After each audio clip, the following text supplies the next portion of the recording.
সুখের সংজ্ঞা একেকজনের কাছে একেক রকম, তাই না? আমার তো আমার হাজব্যান্ড বাচ্চাকে নিয়ে সকালবেলা যদি একসাথে বসে চা খায় বা ছোটোখাটো নাস্তা করি, ওটাই আমার কাছে অনেক বেশি শান্তি লাগে, অনেক বেশি সুখের হয়। কারণ সবসময় তো হাজব্যান্ডকে পায় না একসাথে নাস্তা করার মতো। তো এই জন্যই ভাবি কারো কারো সুখ টাকার মাঝে, কারো কারো সুখ একসাথে থাকার মাঝে। পৃথিবীতে কত কিছুর সংজ্ঞা নিখুঁতভাবে আবিষ্কার করা হয়েছে, সব কিছুর সংজ্ঞা মোটামুটি আবিষ্কার করা হয়েছে, কিন্তু সুখের সংজ্ঞা সবার কাছে অ্যাকসেপ্টেবল এমন কোনো সংজ্ঞা আজ পর্যন্ত আবিষ্কার করা হয় নাই। কারণ সুখের সংজ্ঞার মধ্যে সবাই একমত হতে পারে না, এক একজনের কাছে সুখের সংজ্ঞা এক এক রকম। আসসালামু আলাইকুম, আমি সাধনা সৌদি থেকে আপনাদের মাঝে আরেকটা নতুন ভিডিও নিয়ে হাজির হলাম। আশা করি সবাই আল্লাহর রহমতে ভালো আছেন, আমরাও ভালো আছি আলহামদুলিল্লাহ। জানি না সৌদিতে আর কতদিন আছি, তবে সৌদিতে কাটানো অনেক মেমোরেবল মুহূর্ত আমার চিরস্মরণীয় হয়ে থাকবে। অনেক মিস করব, অনেক কিছু অনেক মিস করব।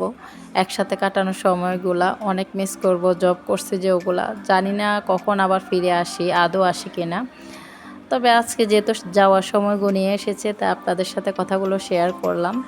তো দুপুরে রান্নাবান্না করলাম, হাজব্যান্ড বলেছে খিচুড়ি খাবে, খিচুড়ি রান্না করলাম, বেগুন ভাজি করলাম, আবার মুরগি রান্না করলাম।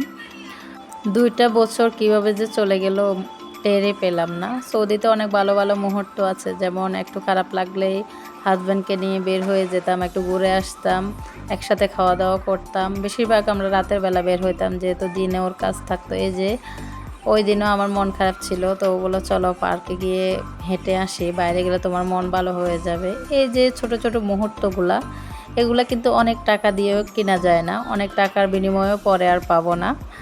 তো বাচ্চাকে নিয়ে, হাজব্যান্ডকে নিয়ে কাটানো অনেক মুহূর্তগুলো আমার মনে আসতেছে। তো ভাবলাম আমি যে হসপিটালে জব করলাম ওটার পাশ দিয়ে আমরা হাঁটতে গেলাম, এই জন্য একটু ভিডিও করে আনলাম। এই হসপিটালটাতে আমি প্রায় 1 বছর যাবৎ জব করেছি, তবে এখনও তারা চাচ্ছে আমি এখানেই ঢুকি। আমি আমার ভিসার জটিলতার কারণে, কিছু প্রবলেমের কারণে আমি এখন আর জবে ঢুকতে পারতেছি না।